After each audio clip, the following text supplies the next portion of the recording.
Welcome all my viewers to this episode with my name is Techfred. If you don't know me, I'm bringing spiritual content to food-loving people.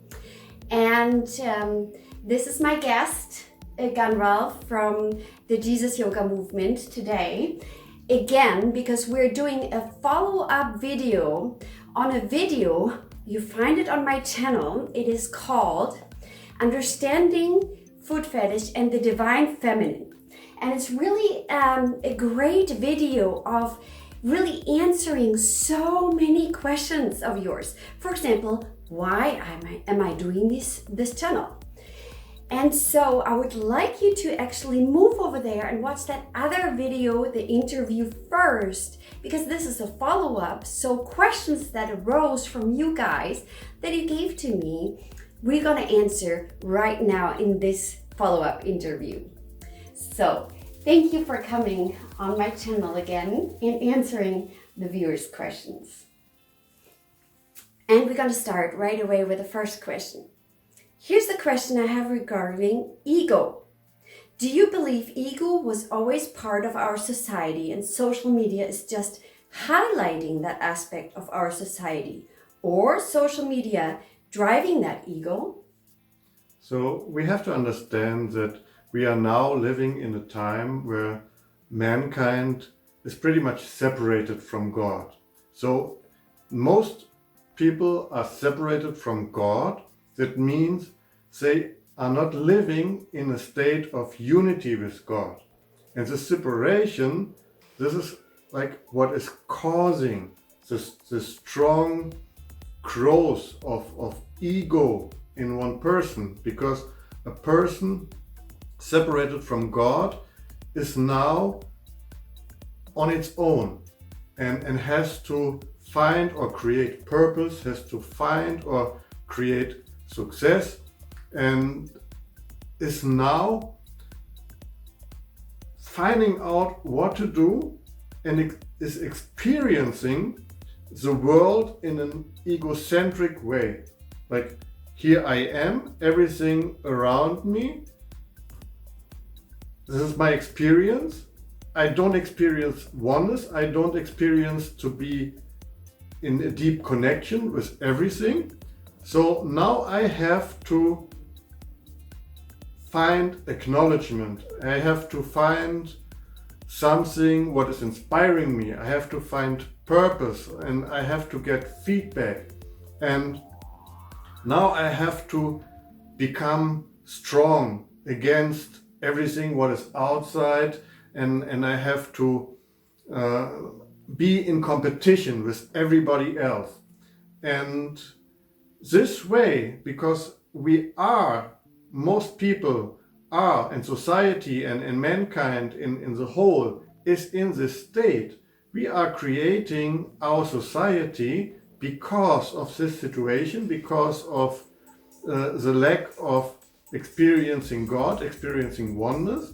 And of course, social media, internet, everything is designed to fit these needs and urges that we have, that we can express ourselves. So when you see now social media, many people are going there to get attention, to get acknowledgement, to feel that they are there.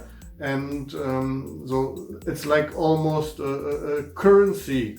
How many likes do you have? How many followers you have? And for many, this is where they create self-worth, because they don't receive this worth as a gift from God, and they don't experience to be acknowledged, to be loved in this relationship with God. So they have to find a way to create this attention and to feel acknowledged, to feel loved in this society. And now in this technology stage that we have created social media exactly to fit and meet this urges, this need and this searching. Of course, we know this is not what is like fulfilling us.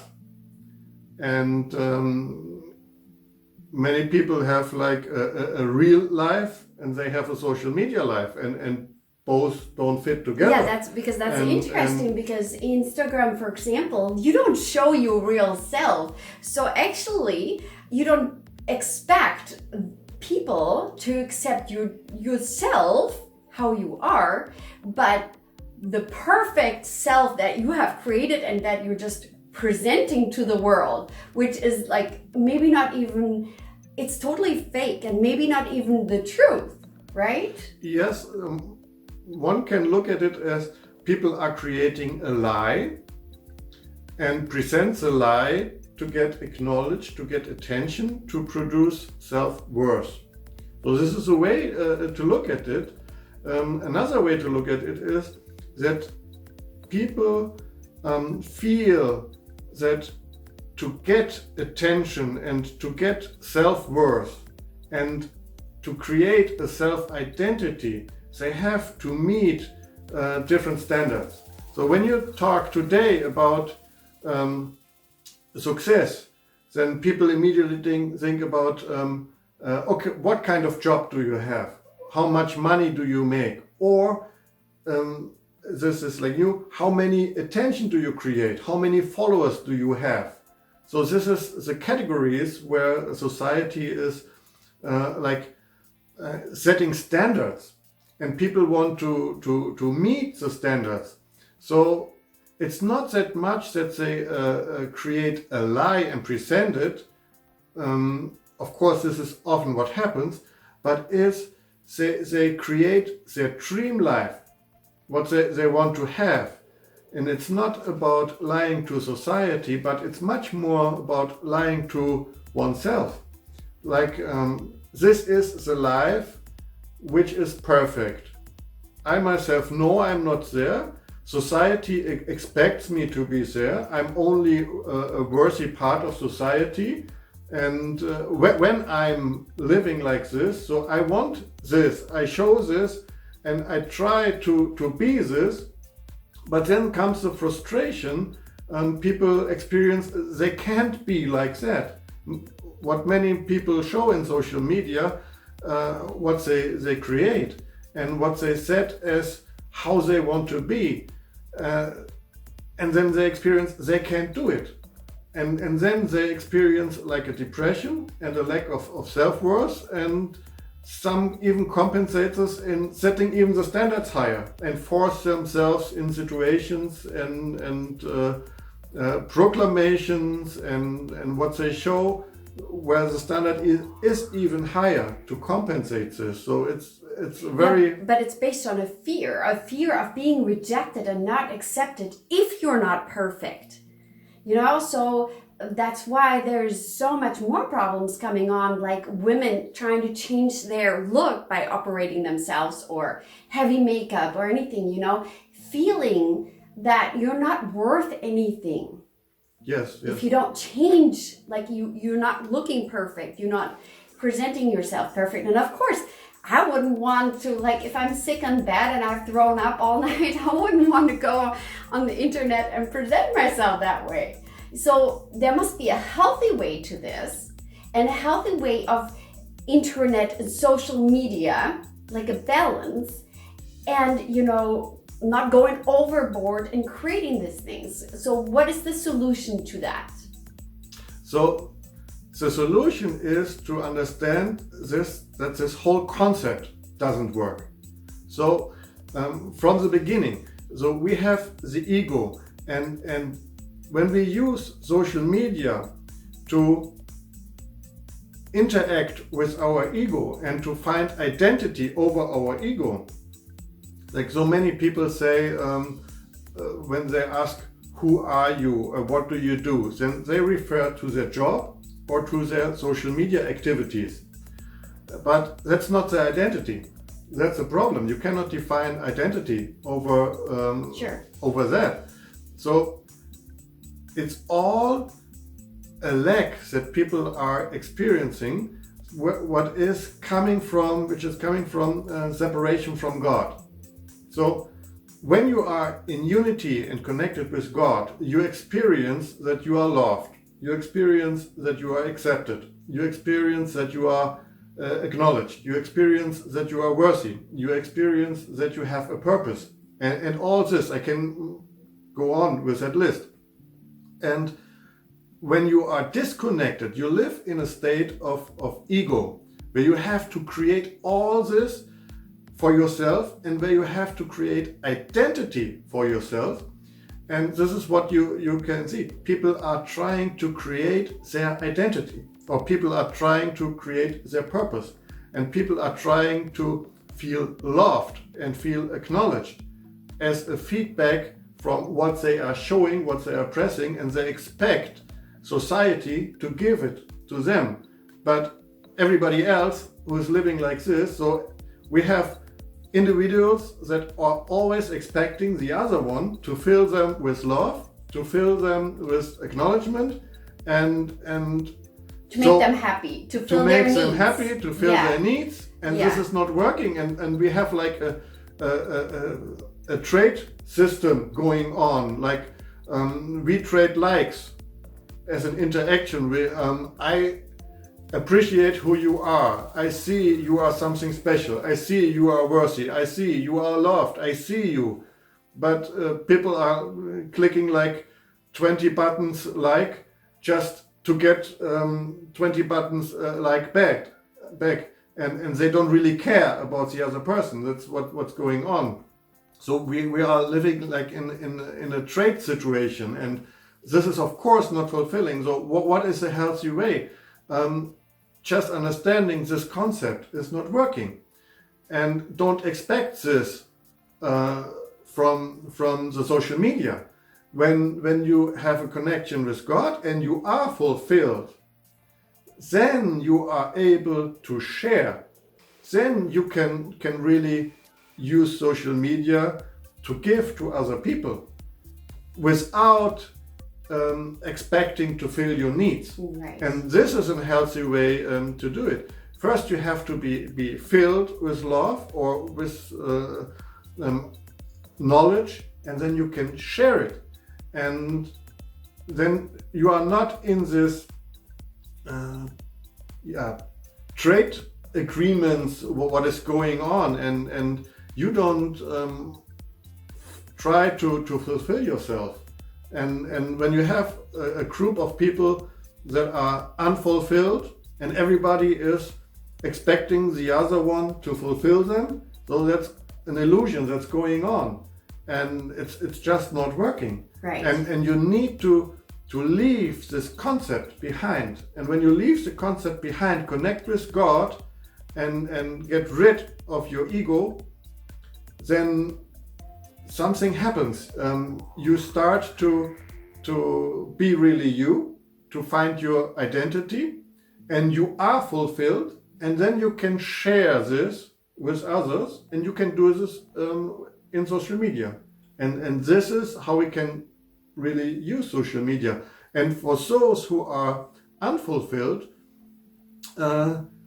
don't search for fulfillment, search for answers. Find in social media answers that you're looking for, but don't expect in this trade agreements to get worthiness or acknowledgement, and this is just not working. So let's get to the next question. I still don't understand the part of receiving energy from the divine feminine when a person is looking at the feet of a woman. How does that work? How do I know I'm receiving your divine energy? And I think my friendship with you has something to do with it, maybe the energy, but I would like for you to explain that. So let's have the answer on that one. So when people are connected with God, then they really have something in their life what they can share. So this is like a start. So when you expect that everybody from each other is fulfilling each other, then there is a difference when somebody really has something to give. And this is like the first experience. And in the cultural traditions, you can see how feet have a special function, and how things are working. When you go into the Eastern societies where people are treating others that are more respected, the guru or other teachers, they touch the feet even to older persons or to saints. And the parents, even the parents. And with the parents. This has to do with surrendering and giving up ego. So when you do this, when you reduce your ego, you are open to receive and to experience a connection. So this is like a first thing. And from the Catholic tradition, we know what is written in the Bible, and we know what was revealed from the Holy Mother. And you can see it's the feet of the Holy Mother that will destroy the evil. And when a woman is connected with the Holy Mother, becomes like her tool, her vessel, then she can fulfill this function. And when you connect with the feet, then and have an experience of surrender, then you reduce your ego and you become open.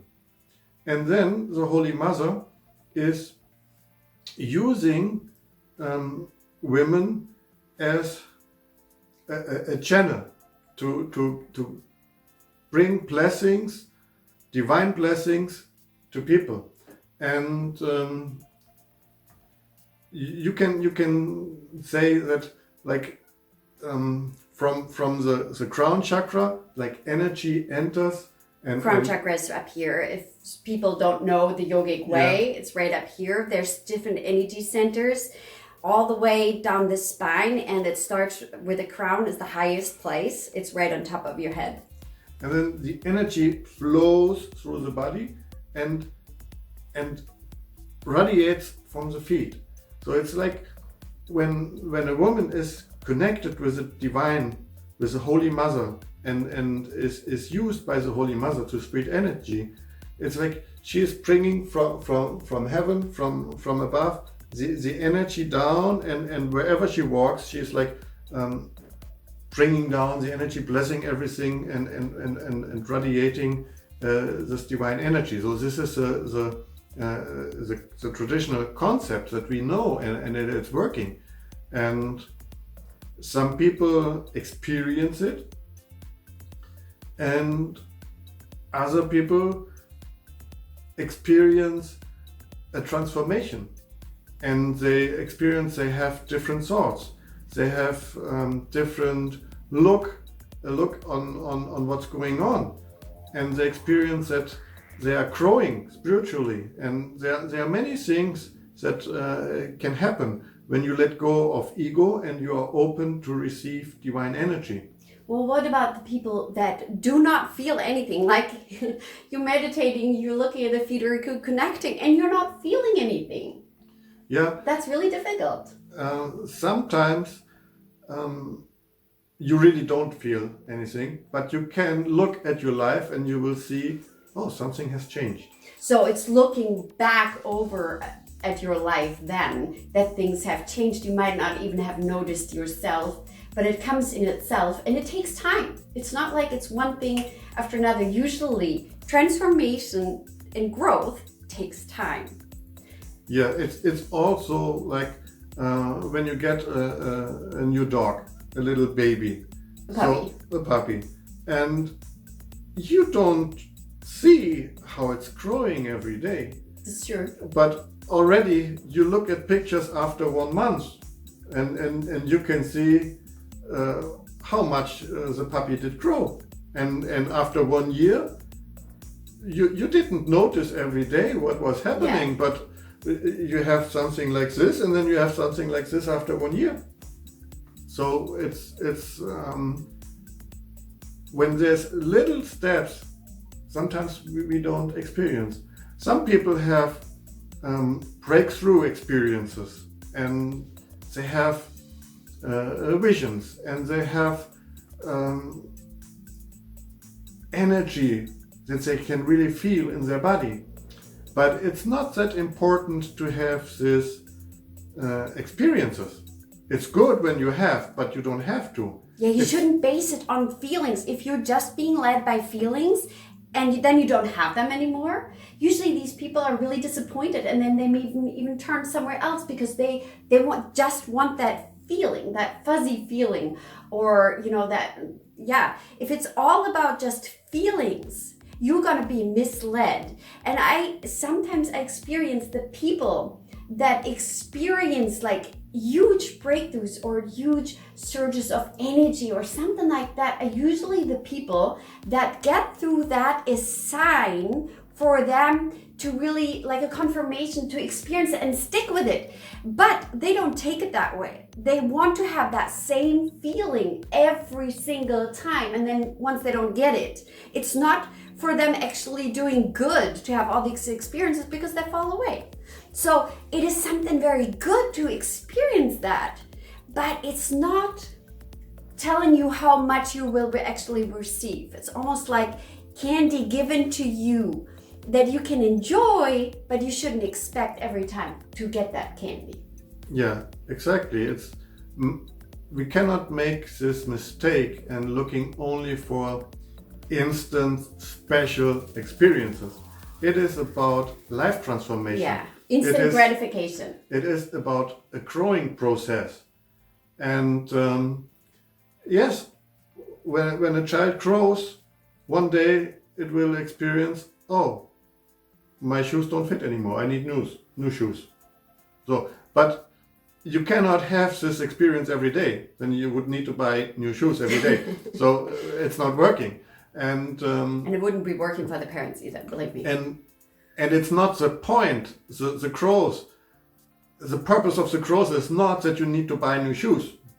And so it's about growing. It's a growing process. And this is what all this is about. Good. Let's go to the next question. Next question. How does divine femininity work in a highly patriarchal society? Yeah, that's a very good question. We did build our society driven from ego, the structures in Western society.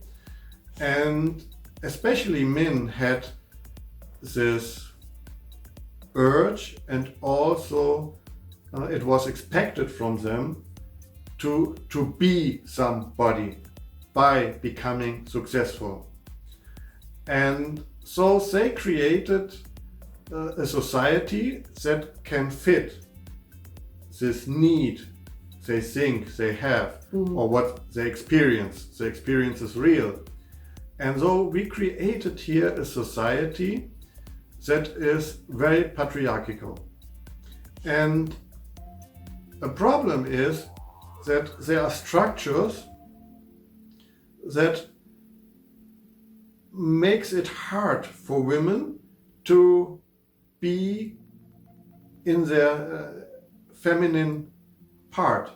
We experience that in the last decades, that the answer was that many women tried to become like men, and also in the spiritual realm. When you go to the Catholic Church, one can argue that it's like one of the most patriarchal systems on planet that we have now. Yeah. And now women are trying to come into the position and try to be like men. They say they want to become priests like men. Then we have like gender equality and the movement we have like this. Yeah. And this is not the answer, because we have to understand there are different purposes and different positions in church, in society, and we have the Holy Trinity. And the Holy Trinity is God the Father, Holy Trinity is God the Father? God the Father. Yeah. And we can say the Holy Mother, God is the Holy Mother, and we have the Son, Jesus. And it's important to understand that Jesus established in the Catholic Church the male part with the priesthood. And from the beginning, from the early church fathers, we also had diaconess, so Deacons. female deacons. Mm-hmm. And they have been viewed not in a line with the male deacons and the priesthood, but as representatives of the Holy Spirit, the Holy Mother. So you mean the women deacons? Yes. Yeah.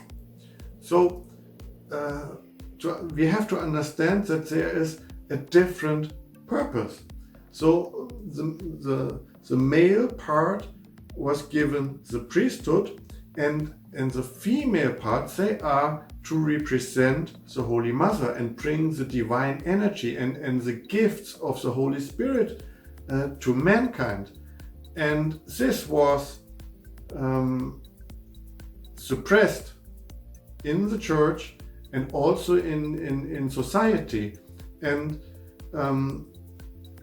it is wrong, the patriarchal system that we have, and we have to break it down. But the answer cannot be like women have to become males too now. We have to understand our identity, and we have to understand that there are different functions, and we are all created in the image of God, and we are created as male and female. You can read this in the Bible, and to make this more understandable, it's like if I would like to become pregnant and have a child.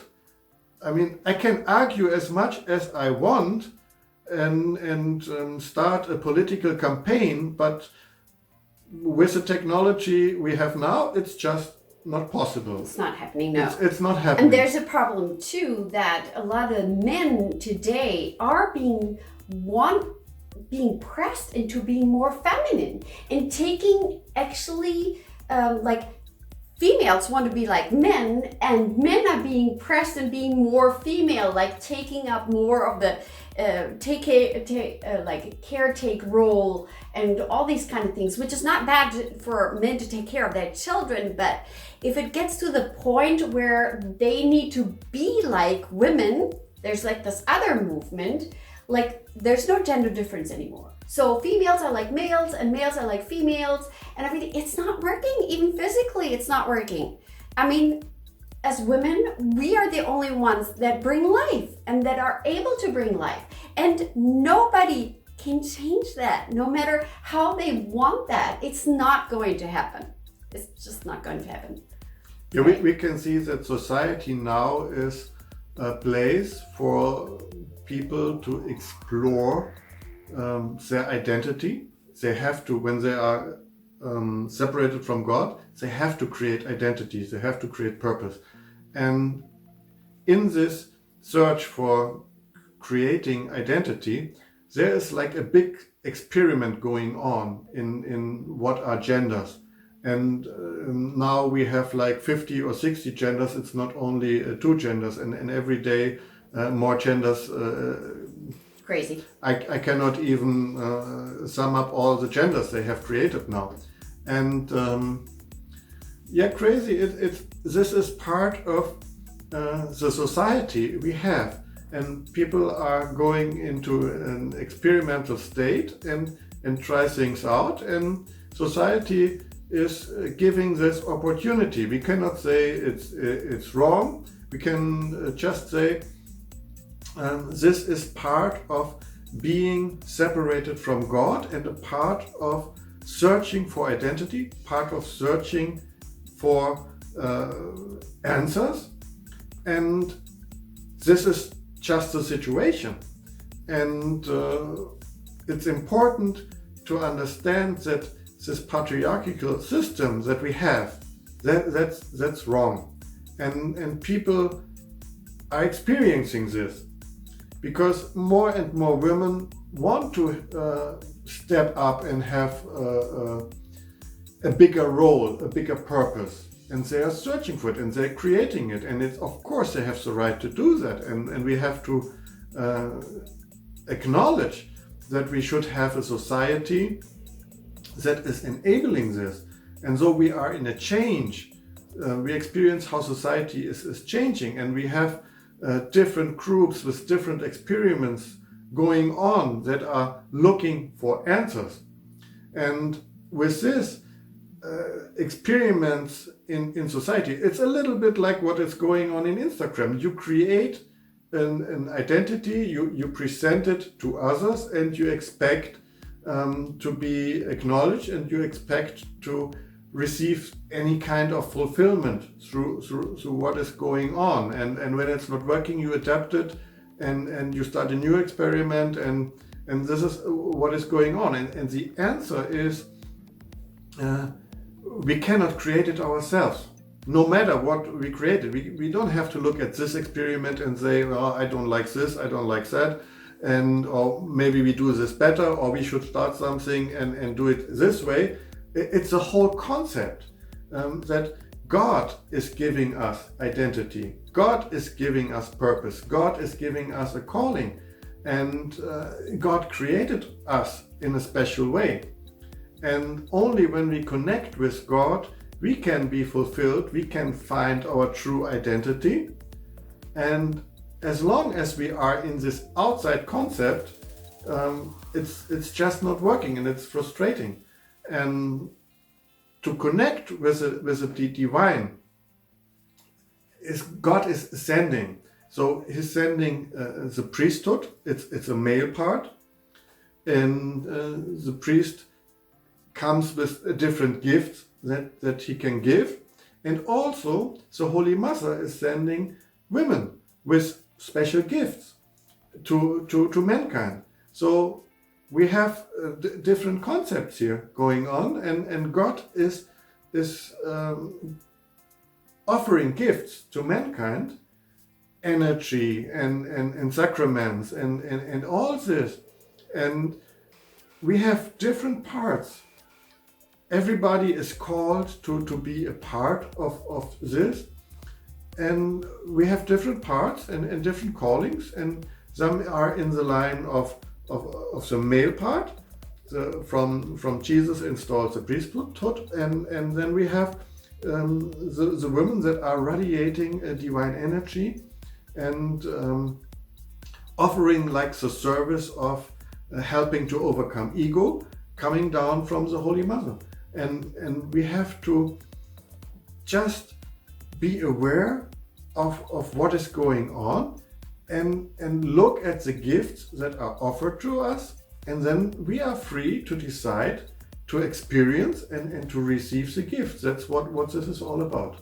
This is really beautiful, and I want to hear more, and we're going to do a two-part because this is going on too long. So we would love to hear more answers to these questions, but for today we're going to finish this video and continue then next week with more questions.